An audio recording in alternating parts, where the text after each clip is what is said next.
Hello दोस्तों, स्वागत है आपका हमारे यूट्यूब चैनल। इस यूट्यूब चैनल के माध्यम से हम आगामी उत्तराखंड के विभिन्न exam, Uttarakhand police constable, SI, बंदी रक्षक, जितने भी और एग्ज़ाम हैं, फॉरेस्ट गार्ड जितने भी एग्ज़ाम हैं, पटवारी, लेखपाल, इन सभी के लिए हमने यहाँ से जीएस की क्लास शुरू की है। इससे पहले मैं एक क्लास आपको दे चुका हूँ जिसमें हमने मॉडर्न हिस्ट्री से रिलेटेड हमने बहुत सारे कुछ क्वेश्चन किए थे, जिनको हमने पूरी तरह उनके चारों ऑप्शनों को डिस्कस किया था, जिससे कि आपको एक ही वीडियोस में बहुत कम समय में आपको बहुत सारे क्वेश्चन वहाँ से आपको सीखने को मिले। सो वैसी ही क्लास हम इस बार लाए हैं। ये इंडियन पॉलिटी की क्लास है, जिसमें आज हम क्वेश्चनों को उनके ऑप्शन के साथ डिस्कस करेंगे, जिससे आपको बहुत ज़्यादा यहाँ पे फ़ायदा मिलने वाला है आगामी एग्ज़ाम के। और ये सारे क्वेश्चन बहुत ही इंपॉर्टेंट क्वेश्चन हैं, और इनकी ऑप्शन भी मैंने उसी हिसाब से डिज़ाइन किए हैं, जिससे कि आपको एक क्वेश्चन के साथ साथ बहुत सारे क्वेश्चन आप यहाँ से पढ़ पाएंगे। सो पहला क्वेश्चन शुरू करते हैं। देखो, पहला क्वेश्चन क्या कह रहा है कि केंद्र में द्वैत शासन किस अधिनियम के तहत स्थापित किया गया था। देखो, केंद्र में द्वैत शासन ये पहले भी आ चुका है क्वेश्चन, और ये इम्पोर्टेंट क्वेश्चन है। तो केंद्र में द्वैत शासन किस अधिनियम के अंतर्गत आया था? ये आया था ऑप्शन ए 1909 के अधिनियम के, 19 ऑप्शन बी 1919 भारत सरकार अधिनियम 1919, ऑप्शन सी भारत सरकार अधिनियम 1935, और ऑप्शन डी भारत सरकार अधिनियम 1947। सॉरी, भारत स्वतंत्रता अधिनियम 1947। तो आपको यहाँ से बताना है इसका आंसर। तो इसका आंसर है भारत सरकार अधिनियम 1935। अब भारत सरकार अधिनियम 1935 के कुछ इंपॉर्टेंट फैक्ट हम यहाँ पे पढ़ लेते हैं, जो कि इससे रिलेटेड आते रहते हैं और इम्पोर्टेंट है। तो यहाँ से इसके फैक्ट पढ़ते हैं। पहला, भारत सरकार अधिनियम जो 1935 आया था, उसके अंतर्गत कुछ चीज़ें हुई थी। पहला, बर्मा, यानी कि जो जो अभी वर्तमान में म्यांमार जो देश है वो पहले उसका पुराना नाम बर्मा था, उसको भारत से अलग कर दिया गया था। तो ये क्वेश्चन आ सकता है कि भारत से यानी कि म्यांमार को भारत से किस अधिनियम के तहत अलग किया गया था? तो वो भारत सरकार अधिनियम 1935। दूसरा दूसरा कि अखिल भारतीय महासंघ की स्थापना किस अधिनियम के तहत हुई? वो थी 1935 के अंतर्गत। और 1935 के अधिनियम के अंतर्गत कुछ और चीज़ें थी, जैसे RBI, reserve bank of India की स्थापना हुई थी।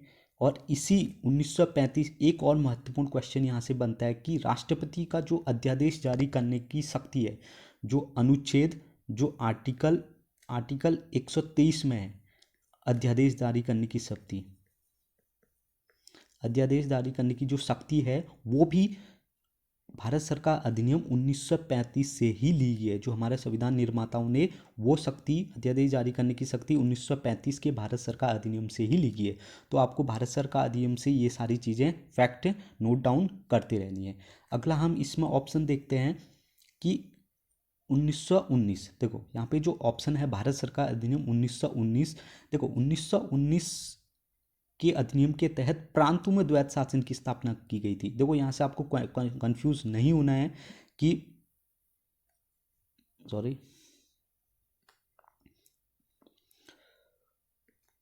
क्वेश्चन था कि केंद्र में द्वैत शासन किस अधिनियम की। जहाँ पे केंद्र लिखा आएगा तो वो हो जाएगा भारत सरकार अधिनियम 1935, और जहाँ पे प्रांत लिखा आएगा, प्रांतों में द्वैत शासन, भारत सरकार अधिनियम 1919 के तहत ये प्रांतों में द्वैत शासन की स्थापना की गई थी।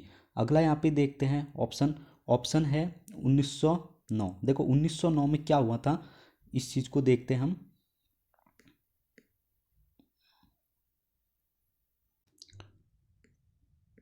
1909, देखो 1909 में क्या हुआ था? 1909 में आया था माल्य मिंटो सुधार। आपसे सीधे कहा जा सकता है क्वेश्चन कि माल्य मिंटो सुधार कब आया था? तो ये आया था 1909 में। इसमें माल्य मिंटो सुधार में मुसलमानों के लिए पृथक निर्वाचन मंडल का प्रावधान बनाया गया था कि मुसलमानों के लिए अलग निर्वाचन मंडल होगा। तो ये कौन से अधिनियम के तहत है? माल्य मिंटो सुधार, जो 1909 में आया था। सो हमारा पहला क्वेश्चन हो गया। और जैसे कि आपको पता है कि भारत स्वतंत्रता अधिनियम 1947, इसी के तहत हमको 15 अगस्त 15 अगस्त 1947 को हमें इसी अधिनियम के तहत, भारत सरकार अधिनियम के तहत ही हमारे देश को आज़ादी मिली थी। सो पहला क्वेश्चन हो गया, हमने उसके चारों ऑप्शन को भी डिस्कस कर लिया। अगले क्वेश्चन की ओर बढ़ते हैं। अगला क्वेश्चन है कि संविधान सभा के स्थायी अध्यक्ष थे। देखो बहुत बार क्वेश्चन आ चुका है कि संविधान सभा के स्थायी अध्यक्ष थे। Option A Bhimrao Ambedkar, option B Sachchidanand Sinha, option C Rajendra Prasad, option D Radhakrishnan. तो आपको बताना है कि स्थायी अध्यक्ष कौन थे। देखो स्थायी अध्यक्ष थे राजेंद्र प्रसाद। सबसे पहले देखो क्या हुआ था कि 9 दिसंबर 1946 को संविधान सभा की पहली बैठक जब हुई थी, उस समय राजेंद्र प्रसाद अनुपस्थित थे। तो उनकी जगह पे एक अस्थायी अध्यक्ष है, यानी कि कुछ टाइम के लिए जो अध्यक्ष होता है, किन्हें बनाया गया था, तो सच्चिदानंद सिन्हा को। तो आप यहाँ से संविधान सभा के अस्थायी अध्यक्ष कौन थे, सच्चिदानंद सिन्हा। लेकिन 2 दिन के बाद 11 दिसंबर को जब फिर से संविधान सभा की बैठक हुई, तो उसमें राजेंद्र प्रसाद को, डॉक्टर राजेंद्र प्रसाद को इस संविधान सभा का स्थायी अध्यक्ष बना दिया गया था। सो आपको यहाँ से कंफ्यूज नहीं होना है। स्थायी अध्यक्ष राजेंद्र प्रसाद थे और अस्थायी अध्यक्ष सच्चिदानंद सिन्हा थे। और यहाँ से एक और फैक्ट याद रखना है कि पहली संविधान सभा की पहली बैठक कब हुई थी, तो 9 दिसंबर 1946, और दूसरी बैठक कब हुई थी, 11 दिसंबर 1946। तो आपको ये चारों फैक्ट याद रखने की, पहली बैठक, दूसरी बैठक, अस्थायी अध्यक्ष और स्थायी अध्यक्ष। और यहाँ से भीमराव अम्बेडकर, देखो जो प्रारूप समिति, संविधान सभा में बहुत सारी समिति थी, उनमें एक प्रारूप समिति थी, ड्राफ्टिंग समिति थी, उसके अध्यक्ष कौन थे, ये थे भीमराव अम्बेडकर। सो यहाँ से हमने ये सारे चारों ऑप्शन को पढ़ लिया है, और जो जो फैक्ट हैं आप इसको नोट डाउन भी करते रहें, और जिससे कि आपको लंबे समय के लिए आपके नोट्स भी तैयार होते रहें। अगला क्वेश्चन है, अगले क्वेश्चन की ओर बढ़ते हैं। अगला क्वेश्चन है, और बहुत ज़्यादा पूछा गया क्वेश्चन है, कि भारत में न्यायिक पुनर्विलोकन यानी कि जुडिशियल रिव्यू की व्यवस्था किस देश से ली गई है। तो सबसे पहले पढ़ते हैं कि जुडिशियल रिव्यू क्या होता है। देखो जुडिशियल रिव्यू क्या होता है कि देखो हमारे वहाँ कानून कौन बनाता है, संसद बनाता है। संसद ने कोई कानून बनाया तो हमारे पास सुप्रीम कोर्ट के पास ऐसी पावर है कि उस जो लॉ बनाया गया है कि संसद ने, तो उसको रिव्यू कर सकता है कि देख सकता है कि क्या ये संविधान का उल्लंघन तो नहीं कर रहा है, ये जो कानून बनाया गया है। अगर उल्लंघन करता है तो हाई कोर्ट, सुप्रीम कोर्ट के पास ये पावर है कि वो उस नियम को, उस लॉ को टोटली रिजेक्ट कर सकता है या संशोधन के लिए संसद से कह सकता है। तो ये जो व्यवस्था थी, ये हमारे देश में किस देश के संविधान से लाई गई थी, तो ये लाया गया था अमेरिका के संविधान से। जुडिशियल रिव्यू का जो कॉन्सेप्ट है, ये हमने अमेरिका के संविधान से ली थी। तो कुछ और इम्पोर्टेंट फैक्टर देखते हैं कि अमेरिका से और क्या क्या चीज़ें हम लाए थे। देखो जो हमारे मौलिक अधिकार है, फंडामेंटल राइट, वो भी हम यूएसए के संविधान से हमने लिए हैं। न्यायिक पुनर्विलोकन जैसे कि अभी पढ़ लिया। राष्ट्रपति में महाभियोग, जो राष्ट्रपति में महाभियोग लगता है, वो भी हमने अमेरिका के संविधान से लिया है। आगे देखते हैं, कुछ और चीज़ें देखते हैं कि किन देश के संविधान से हमने क्या लिया है। जैसे कि कनाडा, देखो कनाडा के संविधान से हमने संघ और राज्य के बीच शक्तियों का विभाजन, जो किस टाइप से जो हमारे सेंट्रल और स्टेट के बीच जो पावर का डिस्ट्रीब्यूशन है कि किसके पास क्या पावर रहेगी, तो ये कॉन्सेप्ट हम कनाडा के संविधान से लाए। ऑस्ट्रेलिया के संविधान से हमने प्रस्तावना की भाषा लाए, यानी कि जो हमारी जो प्रीम्बल है उसकी जो लैंग्वेज है वो हमने ऑस्ट्रेलिया के संविधान से लाए हैं। समवर्ती सूची का प्रावधान, हमारे पास 7वीं अनुसूची में 3 सूचियाँ हैं, संघ सूची, राज्य सूची और समवर्ती सूची। जो ये 3 सूचियाँ हैं, ये भी हम ऑस्ट्रेलिया के संविधान से ये चीज़ें लाए हैं। और आयरलैंड के संविधान से हम नीति निर्देशित तत्व लाए हैं, जो हम आगे इस वीडियो में अच्छे से इनके बारे में कुछ फैक्ट पढ़ेंगे। तो आपको ये सारी चीज़ें याद रखनी है कि किस देश के संविधान से हम क्या क्या लाए हैं। सो आगे बढ़ते हैं, अगला क्वेश्चन देखते हैं। अगला क्वेश्चन है, दल बदल से संबंधित कानून का उल्लेख है। यानी कि दल बदल का मतलब होता है कि कोई, यानी कि एमपी या कोई भी एमएलए या एमपी कभी भी अपना दल बदलता है, यानी कि एक पार्टी से दूसरी पार्टी में जाता है, तो उस पर या तो विधानसभा, अगर कोई एमएलए पार्टी चेंज करता है तो वहाँ पे विधानसभा अध्यक्ष या कोई सांसद पार्टी चेंज करता है तो वहाँ पे लोकसभा अध्यक्ष उसको दल बदल कानून के तहत उसकी सदस्यता को निरस्त कर सकता है। तो ये पावर किस कौन सी अनुसूची में जोड़ी गई है दल बदल की? ये जोड़ी गई है 10वीं अनुसूची में। 10वीं अनुसूची में 10वीं अनुसूची में जोड़ी गई है। 10वीं अनुसूची में जोड़ी गई है। तो ये इंपॉर्टेंट है कि दल बदल कानून कौन सी अनुसूची में जोड़ी गई है? ये है 10वीं अनुसूची। अब यहाँ से देखते हैं कि 10वीं अनुसूची ये कब जोड़ी गई थी। बहुत बार इंपॉर्टेंट आया कि दल बदल कानून किस संविधान संशोधन के तहत जोड़ा गया था। तो आपको ये नोट डाउन करना है कि 52वां संविधान संशोधन हुआ था 1985 में। इसके तहत ये हमने 10वां अनुसूची जोड़ी थी जो दल बदल कानून से संबंधित थी। अब अगला देखते हैं, इसमें सारे ऑप्शनों को अच्छे से पढ़ते हैं। यहाँ से एक ऑप्शन है 8वीं अनुसूची। देखो 8वीं अनुसूची जो भी हमारे संविधान की 22 भाषाएं हैं, तो 22 भाषाओं का उल्लेख ये 8वीं अनुसूची में है। और उसके बाद देखो 11वीं अनुसूची। 11वीं अनुसूची कब जोड़ेगी? सबसे पहले क्वेश्चन आता है कि 11वीं अनुसूची किससे रिलेटेड है? ये पंचायती राज से रिलेटेड है, जो 73वां संविधान संशोधन 1993 के तहत हमने 11वीं अनुसूची जोड़ी थी। और 12वीं अनुसूची किससे रिलेटेड है? नगर निकाय, यानी कि जो शहरों में जो नगर पालिकाएं होती है, नगर निगम होती है, उनसे रिलेटेड है। ये 74वां संविधान संशोधन 1993 के तहत जोड़ी गई थी। तो आपको यहाँ से देखना है, बहुत बार क्वेश्चन आ चुका है कि पंचायती राज जो अधिनियम था ये कौन से संविधान संशोधन के तहत जोड़ा गया? तो पंचायती राज 73वां और नगर पालिकाएं नगर निगम ये 74वां। तो इसमें एक दो फैक्ट और पंचायती राज से हम पढ़ लेते हैं कि पंचायती राज में जो हमारे पंचायती राज है, पंचायती राज में पंचायत को 29 विषय दिए गए हैं। आप नोट डाउन कर लीजिए, 29 विषय दिए गए हैं काम करने के लिए। और नगर निगम को 18 विषय दिए गए हैं। तो आपको याद रखना है कि पंचायत को 29 विषय दिए गए हैं और नगर पालिकाओं नगर निगम को 18 विषय दिए गए हैं। अगला क्वेश्चन की ओर बढ़ते हैं। हम पंचायती राज को एक अलग से वीडियो में बहुत अच्छे से डिस्कस करेंगे। तो अभी आपको सिर्फ इतने फैक्ट याद रखना है कि कौन से संविधान संशोधन के तहत हुआ।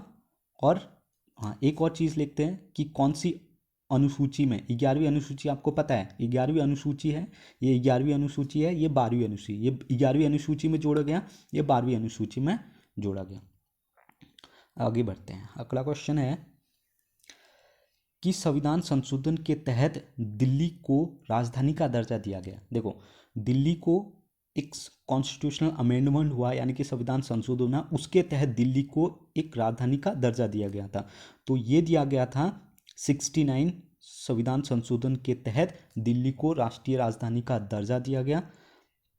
सीधे क्वेश्चन आएगा कि कौन से संविधान संशोधन के तहत? ये 69 संविधान संशोधन के तहत। अब हम बात करते हैं कुछ और संविधान संशोधन। देखो यहाँ पे एक ऑप्शन है 42वां संविधान संशोधन। देखो 42वां संविधान संशोधन हुआ था 1976 में। इस संविधान संशोधन के तहत क्या हुआ था कि प्रस्तावना में 3 शब्द जोड़े गए थे, समाजवादी, धर्मनिरपेक्ष और एकता और अखंडता, यानी कि राष्ट्र की एकता और अखंडता। ये 3 शब्द जोड़े गए थे 42वां संविधान संशोधन 1976 के तहत। दूसरा, 42वां संविधान संशोधन के तहत 10 मौलिक कर्तव्य जोड़े गए, जिनको हमने भाग 4 के 51 क में जोड़ा गया है। 51 क में हमने मौलिक कर्तव्य को जोड़ा। ये किस संविधान संशोधन के तहत? 42वां संविधान संशोधन। और एक ऑप्शन और है 44वां संविधान संशोधन। 44वां संविधान संशोधन के तहत कब हुआ था? 1978 में हुआ था। इसमें जो हमारा जो संपत्ति का अधिकार था, पहले हमारे जो फंडामेंटल राइट थे वो 7 थे, जिसमें संपत्ति का जो अधिकार था उसको हमने हटा दिया। 44वां संविधान संशोधन 1978 के तहत इसको हटा के हमने इसको कानूनी अधिकार बना दिया। संपत्ति का अधिकार अब कानूनी अधिकार है, जो 300A में अनुच्छेद 300A में अब संपत्ति का अधिकार है। पहले ये एक मौलिक अधिकार था। आगे क्वेश्चन की ओर बढ़ते हैं। तो आपको ये सारे फैक्ट याद करने की सबसे बड़ी चीज़ है कि एक चीज़ को आप बार बार पढ़ें। तो इस वीडियो को आप 1-2 बार देखेंगे तो आपको ये चीज़ें पूरी तरह अच्छे से याद हो जाएंगी। तो आगे बढ़ते हैं अगला क्वेश्चन की ओर। अगला क्वेश्चन है कि बंधुआ मजदूर उन्मूलन अधिनियम संसद में पारित किया गया। बहुत ही बार ये क्वेश्चन पहले previous year UK triple SC के एग्जाम में आ चुका है। देखो, बंधुआ मजदूर उन्मूलन ये किस अधिनियम के तहत संसद से इसको हटा दिया गया, यानी कि इसका उन्मूलन कर दिया गया। ये कब कब सॉरी सॉरी कब संसद में इसके लिए एक नियम एक्ट पास हुआ, यह हुआ था 1976। बहुत बार क्वेश्चन आ चुका है और आप इसको नोट कर लें, सीधे नोट करें वन लाइनर फॉर्म में कि बंधुआ मजदूर उन्मूलन अधिनियम संसद ने कब पारित किया था। ये क्या था 1976 में। देखो, बंधुआ मजदूर उन्मूलन क्या है। देखो, बंधुआ मजदूर उन्मूलन जो हमारा फंडामेंटल राइट है, फंडामेंटल राइट में अनुच्छेद 23 जो कहता है कि शोषण के विरुद्ध अधिकार, शोषण के विरुद्ध अधिकार,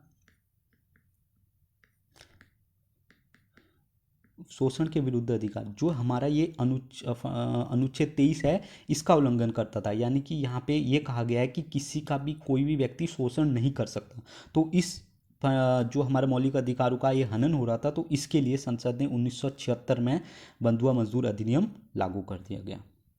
सो आपको सीधे ये याद रखना है और आगे बढ़ते हैं। अगला क्वेश्चन, सेवा का अधिकार, सेवा का अधिकार की अवधारणा प्रारंभ हुई थी। बहुत ही ये भी बहुत ज़्यादा इंपॉर्टेंट क्वेश्चन है कि पहले भी आ चुका है। सेवा का अधिकार ये अवधारणा प्रारंभ हुई थी। देखो, हमारे देश में भी सेवा का अधिकार बहुत राज्यों ने लागू किया है।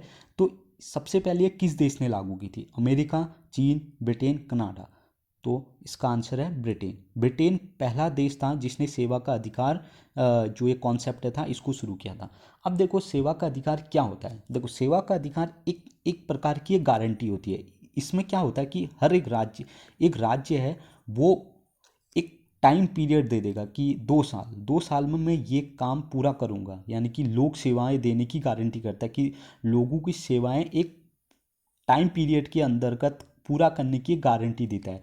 तो ये क्या है? सेवा का अधिकार है। और ये सबसे पहले यहाँ से एक और फैक्ट याद कर लेते हैं कि भारत में पहला कौन सा राज्य था जिसने सेवा का अधिकार लागू किया। तो ये पहला राज्य था, फर्स्ट स्टेट था एमपी। मध्य प्रदेश पहला राज्य था जिसने सेवा का अधिकार को लागू किया था। और सेवा का अधिकार को क्या कहा जाता है? और इससे कहा जाता है सिटीजन चार्टर भी कहा जाता है।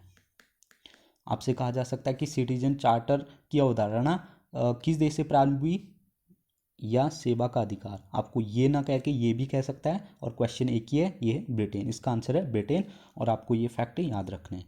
सो आज की वीडियो में इतना ही। अगर आपको हमारी वीडियो अच्छी लगी है, क्वेश्चन अच्छे लगे आपको, और आपको इससे अपनी प्रिपरेशन में फ़ायदा हो रहा है, तो इस वीडियो को लाइक करें और हमारे चैनल को सब्सक्राइब करें। आगे बहुत सारे वीडियोज़ आएंगी, तो आप नोटिफिकेशन बेल भी ऑन कर दें। तो thanks for watching, take care.